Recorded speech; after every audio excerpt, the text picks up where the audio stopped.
This is the moment the ceasefire was never meant to hold. Forget everything the press releases said. Forget the diplomatic language about frameworks of understanding and productive channels of communication. Forget the carefully worded statements from spokespeople on both sides talking about progress and goodwill and the possibility of peace. Here is what was actually happening. While negotiators were shaking hands in Islamabad, American warships were moving closer to Iran's coastline. While the ceasefire agreement was being publicly announced, the Pentagon was quietly repositioning B-52 bombers in the Indian Ocean. While diplomats were being photographed at conference tables, United States Marines were rehearsing opposed boarding operations on Iranian-profile vessels in the Gulf of Oman. The ceasefire was not a peace process, it was a clock. And Donald Trump set that clock himself, deliberately, carefully, and with one specific outcome in mind. As of this recording, Tuesday, April 22nd, 2025, that clock has nearly run out. The ceasefire between Washington and Tehran is hours from expiring. Iran's delegation is absent from Islamabad. Oil is trading at $97 a barrel. And multiple sources inside Washington's foreign policy establishment, sources who have spent months watching this drama unfold from the inside, are now saying publicly what they would only whisper privately just weeks ago. Trump never wanted this ceasefire to succeed. He wanted it to fail, on his terms, on his timeline, in front of every camera on the planet. In this video, we are going to expose exactly how this ceasefire was constructed to collapse, why Trump's team has been slowly, deliberately turning up the heat since the moment it was signed, what Iran knows and what it is doing behind closed doors right now, and what the next 72 hours actually look like when you strip away the diplomatic theater and look at the raw military and political reality underneath. This is not a peace process falling apart. This is a design detonation. And we are going to show you every wire. Hit that subscribe button right now if you are not already subscribed. Turn on your notifications. What is about to unfold in the Strait of Hormuz will affect oil prices, global markets, and the security of every nation on Earth. You cannot afford to be a single day behind on this story. To understand why this ceasefire was built to break, you need to understand the specific conditions under which it was created.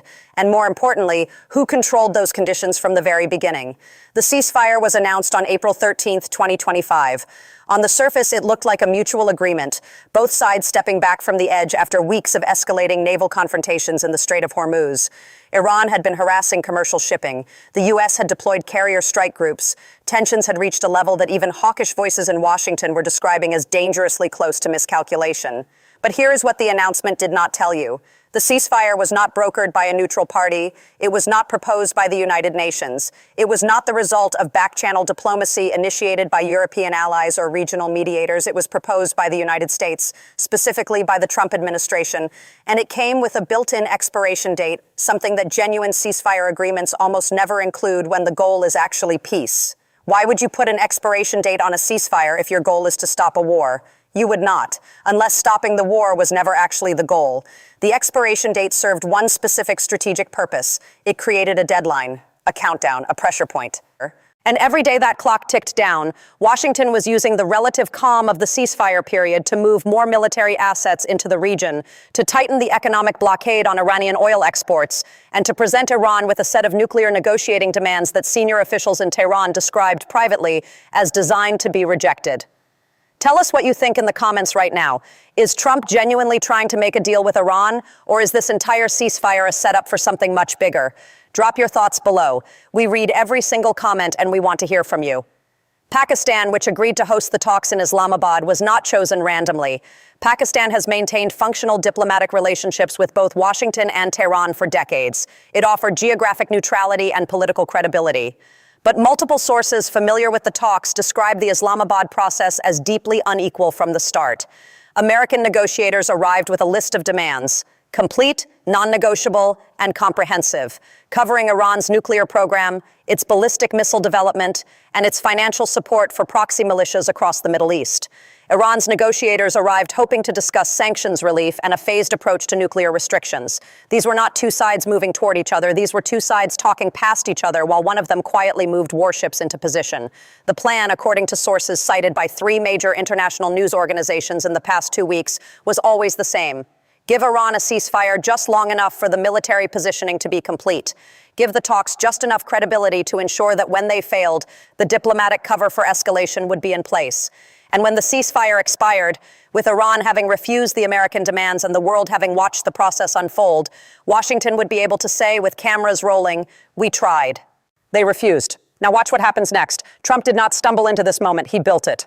At 9:23 a.m. Eastern Time on Monday, April 21st, 2025, a senior White House official stepped in front of the cameras at the daily press briefing and said something that stopped the room cold. He was asked directly, "Is the administration prepared for the ceasefire to expire without a deal?" His answer was 4 words: short, quiet, devastating. "We are prepared for everything." The room went silent for a moment. Then the follow-up questions started cascading. Was that a threat? A warning? A signal to Tehran?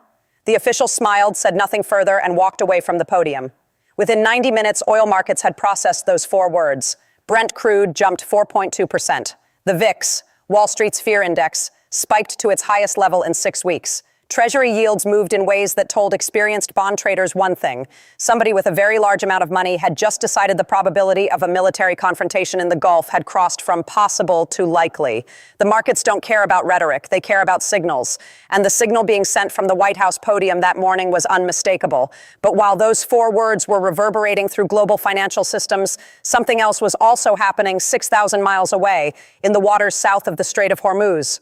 Satellite imagery, analyzed independently by 2 open-source intelligence platforms and reported by defense correspondents on Monday afternoon, showed the USS Gerald R. Ford carrier strike group executing what analysts described as a deliberate forward repositioning, moving its battle group from its holding position in the Gulf of Oman to a location significantly closer to the Strait's southern entrance. This was not a routine patrol movement. Carrier strike groups do not move forward without orders from the highest levels of the chain of command. They do not reposition toward a potential conflict zone during active ceasefire negotiations unless someone somewhere has decided those negotiations are effectively over. At that exact same moment, the U.S. Air Force quietly confirmed, through a statement so brief that most media organizations missed it entirely, that additional aerial refueling tanker aircraft had been deployed to Al Udeid Air Base in Qatar. Aerial refueling tankers have one primary operational purpose. They extend the range and loitering time of strike aircraft. You do not move additional tankers into a theater during peace talks. You move them when you are preparing to sustain a prolonged air campaign. Pause. Let the picture form completely. Carrier strike group moving forward. Tanker aircraft deploying to Qatar. B-52s holding position in the Indian Ocean. Marine boarding teams rehearsing in the Gulf. And at the negotiating table in Islamabad, silence. Iran's delegation had not arrived for the scheduled session. Their seats were empty. Their phones, according to Pakistani foreign ministry sources, were going unanswered. And most shockingly, according to an exclusive report published Monday evening by a major international wire service, U.S. intelligence had already concluded, as early as April 18th, 3 days before the public ceasefire deadline, that Iran's supreme leadership had privately decided not to accept the American terms under any circumstances. The intelligence assessment, described by 2 officials who had reviewed it, found that Iran's hardline IRGC commanders had effectively seized control of the nuclear negotiating posture from civilian officials, and that the regime had concluded that making concessions under military threat would be politically unsurvivable domestically. Washington knew the talks had failed before the talks officially failed. They let them continue anyway. They let the ceasefire clock run down anyway. Because the collapse of the talks, on camera, in public, with Iran's empty chairs as the visual, that was the outcome they had been building toward. The stage was set, the props were in place, and the audience, the entire world was watching. What the public cameras did not capture was a very different set of conversations happening simultaneously in secure conference rooms over encrypted lines and in the kind of private settings where the real decisions of geopolitics actually get made. According to leaks from diplomatic sources in 3 separate capitals cited this week by Reuters, the Financial Times, and Al Monitor, a critical internal debate has been playing out inside the Trump administration for the past 3 weeks. And the sides of that debate reveal something important about who is actually driving this crisis and where it is intended to go. On one side of the table, the State Department's professional diplomatic corps, led by career officials who have spent decades working the Iran file. Their argument, presented in a formal policy memorandum circulated to the National Security Council, was straightforward. Iran is economically broken. Its oil revenues are collapsing. Its population is exhausted. Its moderate political figures are politically marginalized but not entirely gone. A deal that offered Iran meaningful sanctions relief in exchange for verified nuclear restrictions, even if it fell short of Washington's maximum demands, would be achievable within weeks. It would lock in verifiable gains. It would reduce the probability of a nuclear-armed Iran within the decade. It was the pragmatic option. On the other side, a small but powerful group of senior White House advisors and Pentagon officials who had a fundamentally different assessment. Their argument, also committed to paper according to sources familiar with the documents, Iran's regime is more brittle than it appears. Maximum pressure, if sustained for another 3 to 6 months, could produce internal fractures within the Iranian political system significant enough to fundamentally alter the regime's calculus or potentially threaten its survival. A premature deal would rescue the regime from consequences it deserved. Letting the pressure build was not a risk. It was a strategy. We have learned from sources close to the Islamabad process that in the final hours before Iran's delegation failed to appear, a private message was transmitted through Pakistani intermediaries from Washington to Tehran. The message, according to these sources, was not a softening of demands. It was a restatement of them, word for word, unchanged, accompanied by what sources described as a time-sensitive ultimatum, with a specific military consequence attached if the talks collapsed. Tehran's response, transmitted back through the same channel, was a single sentence. According to sources familiar with its content, it said, "Iran does not negotiate with a gun to its head."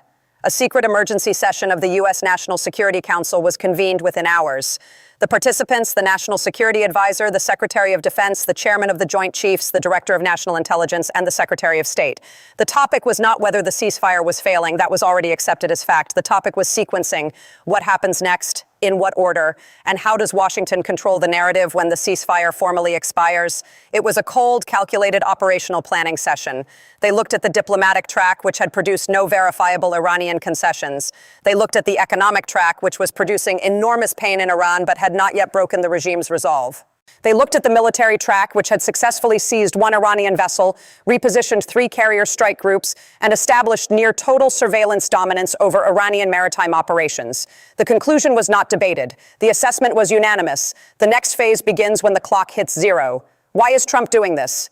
Not the surface answer, not the press conference language about Iran's nuclear threat and regional stability. The real answer, the strategic and political calculation underneath. Follow the incentives, all of them.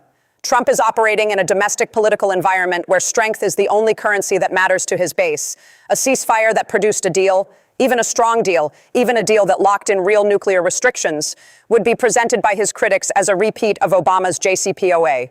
Another piece of paper, another handshake with the regime, another diplomatic compromise that lets Iran off the hook. The political reward for a negotiated agreement in Trump's world is 0. The political reward for a visible military victory, a defeated Iran, a forced capitulation, footage of American warships in control of the strait, is enormous. But there is a second calculation running simultaneously, and it is the one that the foreign policy establishment in Washington is most alarmed about. Sources inside the administration, cited anonymously by Politico and The Atlantic in the past 10 days, describe a White House that has concluded something extraordinary, that Iran's regime is genuinely close to internal collapse. Not military defeat, not external destruction, but internal fracture, the kind that happens when an authoritarian government loses its ability to manage competing internal power centers simultaneously. The economic numbers inside Iran are genuinely catastrophic. Inflation is running above 43%. Youth unemployment in major cities has crossed 30%. The Iranian rial has lost over 70% of its value since 2018. Foreign currency reserves are reported to be at historically low levels. And the IRGC, which has always been a parallel power structure within the Iranian state, is now effectively running economic policy, security policy, and nuclear policy simultaneously, creating the kind of institutional overreach that historically precedes political instability. If that analysis is correct, and multiple independent Iran analysts have described it as plausible but not certain, then what Trump is doing makes a specific strategic sense. He is not trying to produce a deal. He is trying to produce a collapse. He is using the combination of economic strangulation, military pressure, and diplomatic ultimatums to create a crisis inside Iran's political system that forces a fundamental change, not just in its nuclear policy, but in the regime's hold on power itself. This shifts the nature of the conflict from a negotiation to something far more dangerous. Negotiations have off-ramps. They have face-saving mechanisms. They have the flexibility to produce outcomes that both sides can present to their domestic audiences as wins. Regime change pressure has none of those features. It is a binary game. Either the regime breaks or it does not. And if it does not, if Iran's leadership concludes that it faces an existential threat regardless of whether it negotiates, then the incentive to exercise its most dangerous asymmetric options becomes overwhelming. What analysts and historians will describe as the ceasefire trap is now fully visible in retrospect. A ceasefire with a built-in expiration date and non-negotiable demands creates a situation where Iran has only 2 choices: accept terms that its domestic politics cannot survive, or refuse and provide the justification for American escalation. There is no third option built into the structure. There is no middle ground designed into the framework. The trap was always going to close. The constitutional dimensions of this moment are extraordinary and underreported. 3 senior Republican senators, figures who have consistently supported Trump on other issues, have now formally invoked the War Powers Resolution in a letter to the White House. Their argument is stark. The current military posture in the Gulf, 3 carrier groups, active boarding operations, forward repositioning of strike aircraft, constitutes offensive military operations that require congressional authorization. The letter, according to staff familiar with its contents, received no substantive response from the White House. Not a rejection, not a defense, silence. When the Senate's own senior members invoke the War Powers Resolution and receive silence, something significant is being revealed about how this administration intends to proceed. It intends to proceed without asking permission. The technical economics of the current moment deserve careful attention because they tell a story the political coverage is missing entirely. Iran's oil export infrastructure, the pipelines, the loading terminals, the tanker fleets, is not just being economically blockaded, it is being physically degraded. Every day that Iranian tankers sit idle in port, their maintenance schedules slip.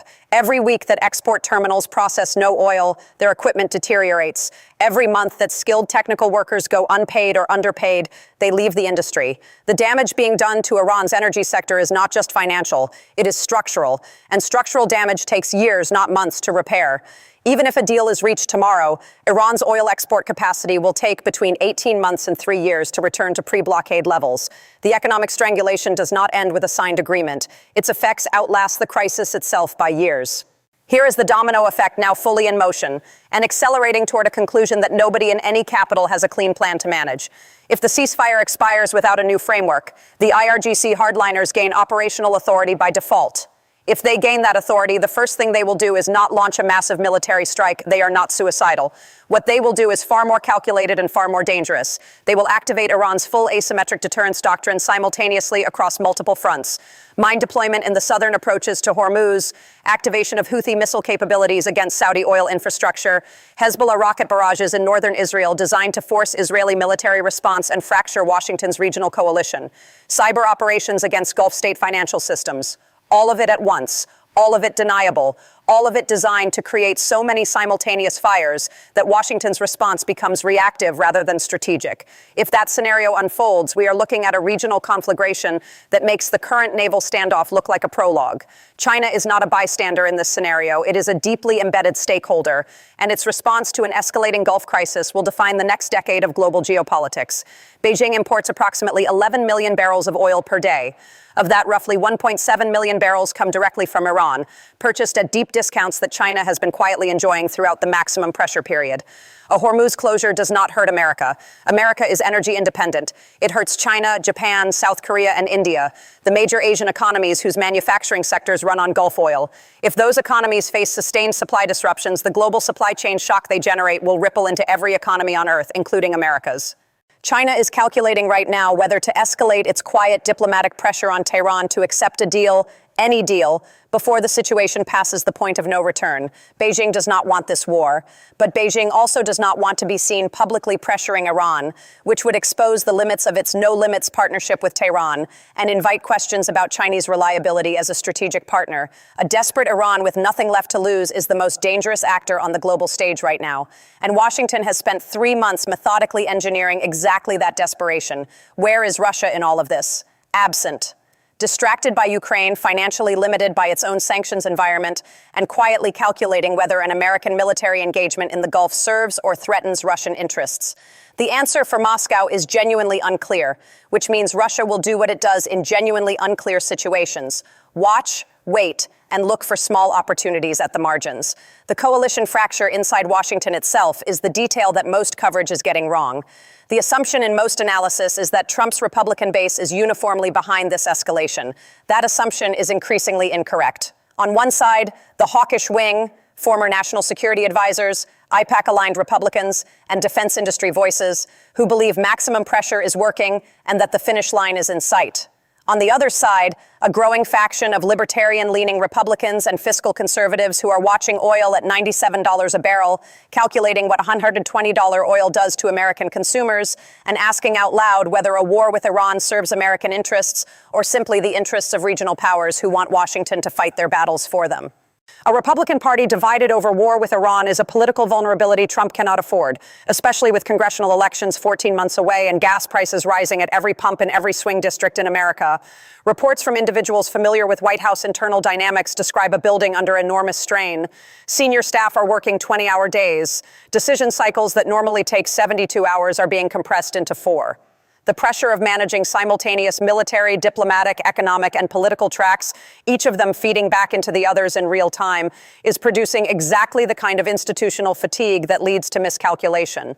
Nobody inside that building, according to sources who have spoken to staff in recent days, is sleeping well. And when the people responsible for preventing accidental wars stop sleeping, the probability of accidental wars goes up.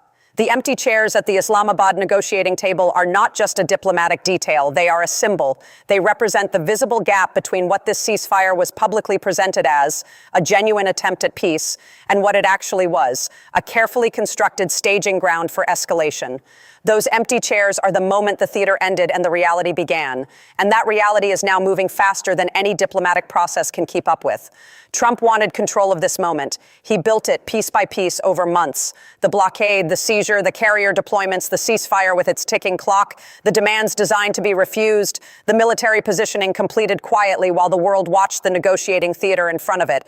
He wanted to arrive at this exact point. The ceasefire expired, Iran visibly at fault for its collapse, American military force fully positioned, and the justification for the next phase cleanly established in the public record. You can control a narrative, but you cannot control a war. You can design a ceasefire to fail on your terms, but you cannot design what Iran does in the hours after it fails. You can position 3 aircraft carriers and make the military math look overwhelmingly favorable, but you cannot position yourself inside the decision-making of an Iranian supreme leadership that has concluded it faces an existential threat and has nothing left to lose by escalating. The mathematics of conventional military superiority that Washington is relying on are real. They are not in dispute. The United States would win any conventional military confrontation with Iran. That is not the question. The question is what winning looks like. The question is what happens to oil at $140 a barrel. The question is what happens when Hezbollah activates in Lebanon and Israel responds and the entire regional architecture fractures simultaneously.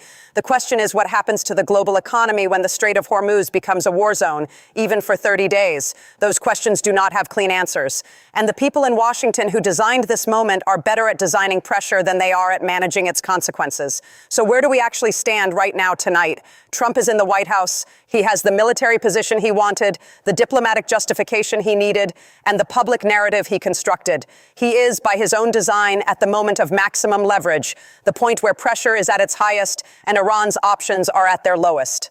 Iran's supreme leadership is in Tehran, managing a fractured economy, a divided political establishment, an IRGC itching for escalation, and a population that is exhausted but not broken. They are calculating, right now in real time, whether the cost of capitulation is greater than the cost of the confrontation that follows refusal. The ceasefire clock is running out. The chairs in Islamabad are empty. The warships are forward. The bombers are positioned. The intelligence assessments have been written and distributed. Every piece is in place. As we head into the next 72 hours, expect the noise to become deafening and the actual decision-making to go completely dark.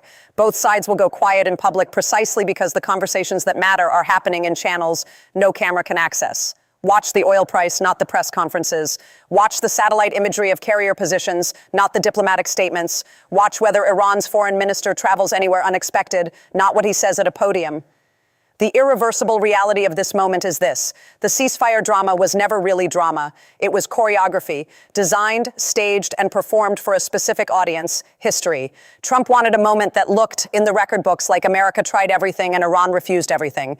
He got that moment. It is being written into the permanent record right now. What cannot be controlled is what gets written in the chapters that follow. When a ceasefire is built to fail, what collapses next is harder to rebuild than the ceasefire itself. The diplomatic infrastructure, the international credibility, the backchannel relationships, the fragile trust that even adversaries need to maintain to prevent accidental wars, all of it is now burning with the clock. And somewhere in the Persian Gulf tonight, on the bridge of a guided missile destroyer, a watch officer is staring at a radar screen showing 30 Iranian fast attack boats within visual range, and hoping more than anything that nobody on either side makes a move that nobody planned for. Because the plan, as designed, ends here. What happens next? Nobody designed that part. We will be here the moment it begins. Subscribe right now. Enable every notification. This channel will have live coverage the instant this situation crosses the line from pressure to conflict. In a story moving this fast, being 24 hours behind means missing everything that matters. If this video cut through the noise and showed you what is actually happening behind the headlines, hit that like button right now. It is the single most powerful thing you can do to make sure this analysis reaches the people who need to see it. Subscribe to this channel, turn on every notification, share this video with someone who needs to understand what is really unfolding in the Gulf right now. The ceasefire drama is almost over. The next act starts soon. Be here when it does. Watch closely, stay sharp, and whatever happens next, you will not hear about it a day late on this channel.